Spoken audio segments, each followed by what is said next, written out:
Joining us now is the chair of the Transportation and Commerce Committee, Senator Ted Cruz. Senator, thanks so much for joining us. Great to be with you. We have a lot to dive into, so let's get right at it. First, tariffs with our two allies, Mexico and Canada, are set to take effect. You saw the impact on the stock market. Are you worried at a time when the price of basic goods like eggs continue to skyrocket that this may mean higher prices for Americans? Well, listen, President Trump uses tariffs and the threats of tariffs for multiple different purposes. And one of the purposes that he uses them for is as leverage to incentivize other countries to do things that are in America's interest. What he has laid out with respect to Mexico and Canada is these tariffs as leverage to cause them to do even more to help secure our border and to stop the illegal immigration that we've seen and the fentanyl that has been flooding into this country.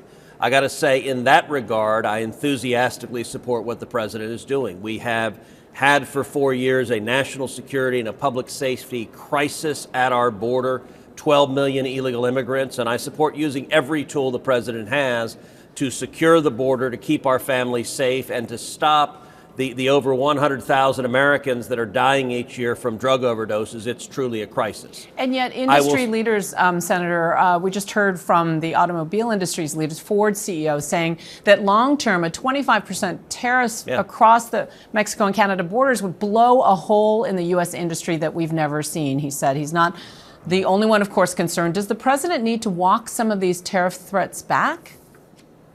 Well, listen, my hope is that these tariffs and tariff threats are leverage that will incentivize Mexico and Canada to do much more to secure our border. That would be a good outcome for Texas and America. Texas does a massive amount of trade with Mexico and a massive amount of trade with Canada. And so I don't want to see tariffs go into effect, particularly not for an extended period of time against Mexico and Canada, because that would have harmful impacts on the Texas economy. So my hope is this will prove to be what it proved to be during Trump's first term. During Trump's first term, he threatened 25% tariffs against Mexico unless Mexico helped us secure the border.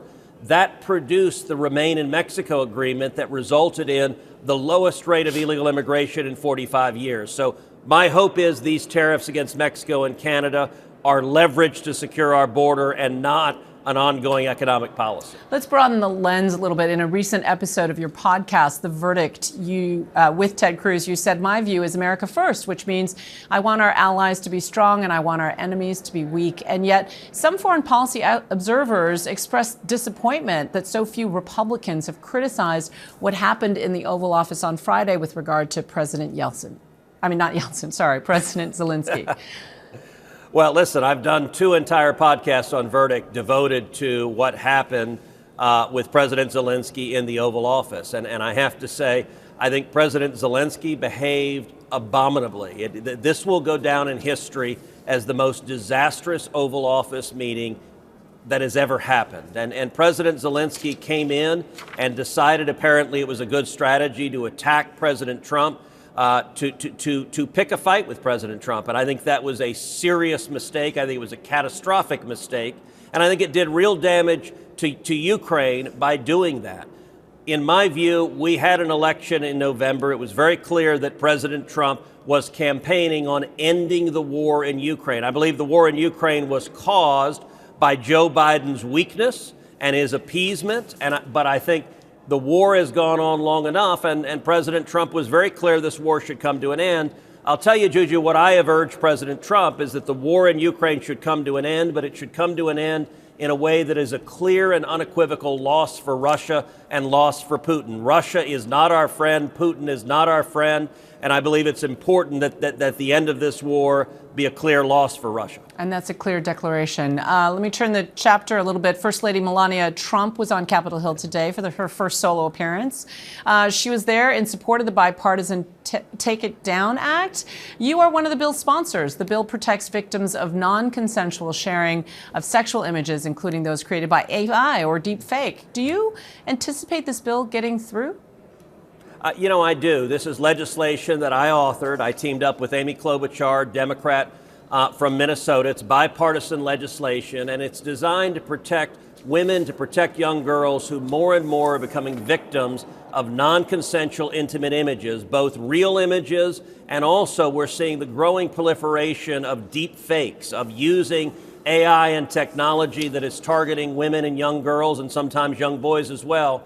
And so my legislation, the Take It Down Act, makes it a crime to distribute non-consensual intimate images, whether real or created through deepfake AI. And it also puts a legal obligation on tech platforms to take down that content once they're notified by the victim. My legislation has already passed the Senate unanimously, 100-0.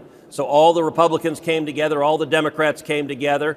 And today, as you noted, the First Lady, Melania Trump, came to the Capitol urging Congress to pass my legislation.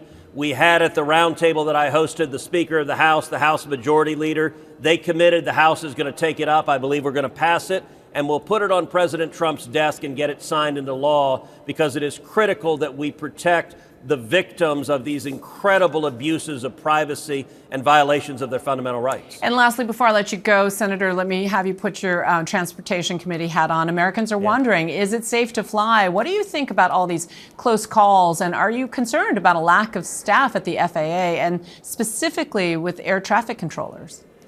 So let me start with your opening question. Is it safe to fly? Yes, flying remains the safest way to travel in America. You are more likely to be killed driving to the airport than you are flying on a commercial airline flight. Now, that being said, the horrific crash outside D.C. Reagan Airport just a few weeks ago was the worst civil aviation accident in decades, and 77 lives were lost that evening. It obviously necessitates a careful examination by the NTSB of what exactly happened. It's clear there were multiple catastrophic failures that occurred that night. I think the NTSB does a thorough investigation based on the evidence. But one thing that is very clear, I believe we need to modernize our air traffic control system.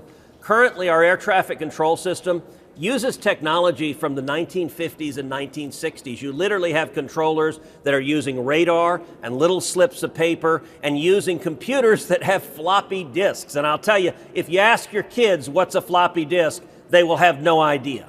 It makes no sense that we do not have up-to-date technology for air traffic control using GPS and the most advanced computer systems.